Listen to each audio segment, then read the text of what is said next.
Bismillahirrahmanirrahim. Assalamualaikum warahmatullahi wabarakatuh.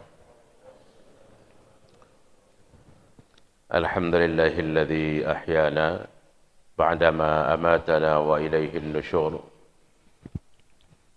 Asyhadu an la ilaha illallah wahdahu la syarika lah wa asyhadu anna Muhammadan abduhu wa rasuluhu la nabiyya ba'da. Allahumma shalli ala Muhammad wa ala alihi wa ashabihi ajma'in, amma ba'd. Bapak Ibu para jamaah subuh yang dirahmati Allah, anak-anak kami yang kami cintai, Allah Subhanahu wa taala menginformasikan kepada kita satu ayat yang sangat agung sekali. Suatu hari Rasul sallallahu alaihi wasallam ditanyakan oleh para sahabat, manakah ayat yang paling agung ya Rasulullah? Kemudian Rasulullah membacakan Allahu la ilaha illa huwal hayyul qayyum dan seterusnya sampai selesai. Dan ini yang kemudian dikenal dengan ayat kursi.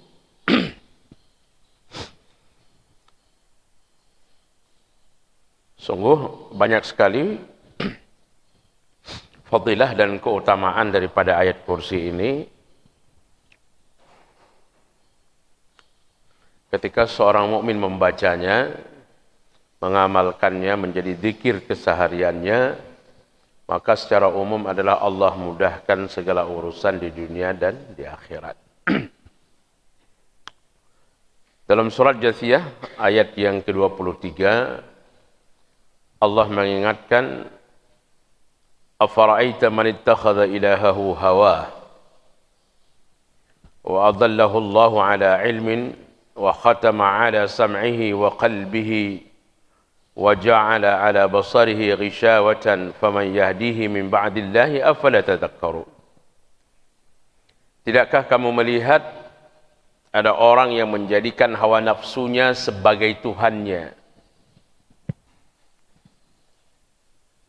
Akibat dia menjadikan hawa nafsu sebagai Tuhan, wa adallahu Allahu ala ilmin, maka Allah gelincirkan, Allah sesatkan ilmu yang ada pada dirinya, wa khatama ala sam'ihi, dan Allah tutup pendengarannya, dia tidak bisa dan tidak mau mendengar hal-hal yang baik, yang benar, wa qalbihi, dan hatinya juga tertutup, khatamallahu ala qulubihim, dan seterusnya, wa ja'ala ala basarihi ghishawah, dan Allah jadikan penglihatannya itu tertutup, terbentengi, terhambat, terbatas sekali.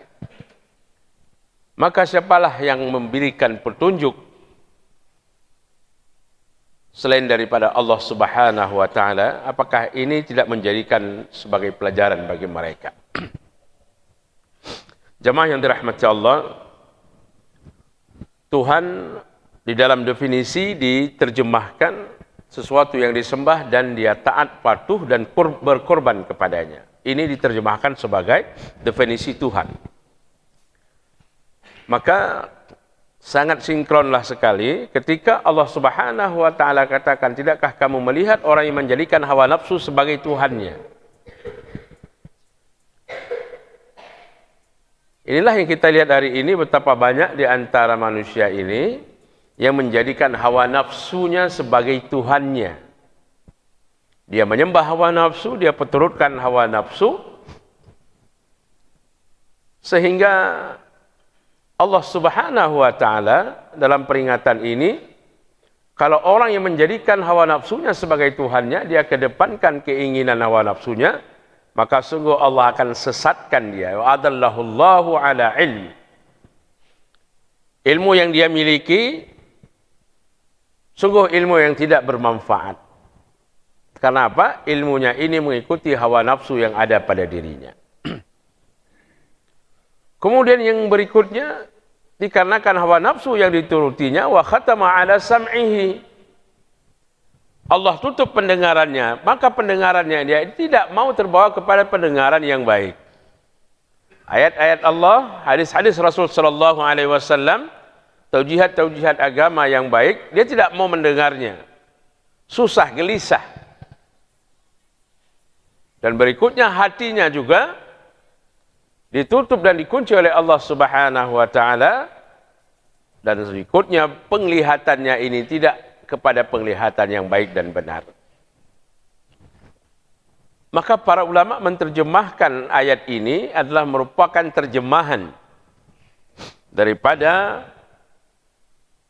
awal daripada ayat kursi yang kita bacakan tadi, yaitu Allahu la ilaha illa huwal hayyul qayyum. Paling tidak ada 10 penggalan ayat kursi ini yang insya Allah akan kita bahas satu persatu.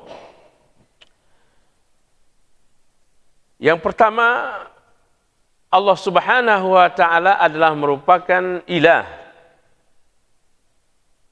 Tuhan satu-satunya yang disembah, yang ditaati, yang dipatuhi, dan kita berkorban apa yang kita miliki hanya untuk kepadanya. Iyyaka na'budu wa iyyaka nasta'in. La haula wa la quwwata illa billahil aliyyil azim. La ilaha illallah wahdahu la syarika lah. Lahul mulku wa lahul hamdu yuhyi wa yumit wa huwa ala kulli syai'in qadir. Ini adalah pedoman-pedoman yang Allah berikan kepada kita untuk menyatakan bahwa tidak ada Tuhan selain Allah Subhanahu wa taala. La ilaha illallah. Huwal hayyul qayyum. Allah yang maha hidup dan kekal selama-lamanya. Jadi kita pahami bahwa huwal awwalu wal akhiru wal zahiru wal batin. Allah Ta'ala itu yang pertama dan yang akhir. Pertamanya itu tidak ada awal. Akhirnya pun tidak ada akhir. Karena Allah Subhanahu wa Ta'ala adalah muhitun. Muhitun itu meliputi. Kalau bagi kita manusia ada waktu yang lalu, waktu hari ini, dan waktu yang akan datang. Maka bagi Allah Subhanahu wa taala itu tidak ada waktu yang lalu, hari ini dan besok, tapi muhitun, Allah meliputi segala sesuatu. Makanya para jemaah yang dirahmati Allah, di dalam ayat kursi ini, subhanallah, Allah Subhanahu wa taala memberikan informasi kepada kita betapa hebatnya, agungnya, betapa mutlaknya kerajaan, kekuasaan Allah Subhanahu wa taala yang harus dipahami oleh kita orang-orang yang beriman. Huwal hayyul qayyum. Allah Ta'ala maha hidup. Al-qayyum, abadi selama-lamanya, kekal. Kemudian keterangan pada penggalan berikutnya, la ta'khuzuhu sinatu wa la naum. Karena Allah Subhanahu wa taala al-hayyu al-qayyum, maka Allah Subhanahu wa taala tidak pernah sedikit pun lelah, mengantuk, dan tidak pula ada tidur. Tentu berbeda dengan kita makhluk. Berbeda dengan kita manusia. Kita lelah, kita mengantuk, dan kita tidur. Allah Subhanahu wa taala hayyul qayyum, maha hidup dan kekal selama-lamanya. Allah Subhanahu wa taala tidak pernah mengantuk dan tidak pernah tidur. Tidak seperti kita hari ini. Ini anak-anak kami selesai sholat, tadi datang sini mengantuk, ini masih tidur juga. Sinatu wala naum. Ya, kita tidur ngantuk. Allah Subhanahu wa taala tidak seperti itu. Ya, laisa kamitslihi syai'un, tidak sama dengan makhluknya. Maka Allah Subhanahu wa taala senantiasa melihat, mendengar, karena nanti pada ayat penggalan berikutnya Allah Subhanahu wa taala menggambarkan kepada kita betapa sifat-sifat yang sangat mulia yang melekat pada dirinya. Pada penggalan yang ketiga, lahu ma fis samawati wa ma fil ardh, maka milik Allah lah apa saja yang ada di langit dan apa saja yang ada di bumi. Para ulama menerjemahkan makna daripada kursi di sini. Kenapa disebut ayat kursi? Karena memang ada ungkapan kata-kata kursi di dalam ayat ini. Para ulama menjelaskan bahwa kursi yang dimaksud adalah merupakan kekuasaan Allah Subhanahu wa taala yang sangat luas sekali. Berapa luasnya? Wasi'a kursiyus samawati wal ard. Jadi kekuasaan Allah Subhanahu wa taala itu meliputi seluruh ciptaannya. Langit dan bumi. Maka dalam sebuah hadis disebutkan makhluk ciptaan Allah yang terbesar adalah kursi.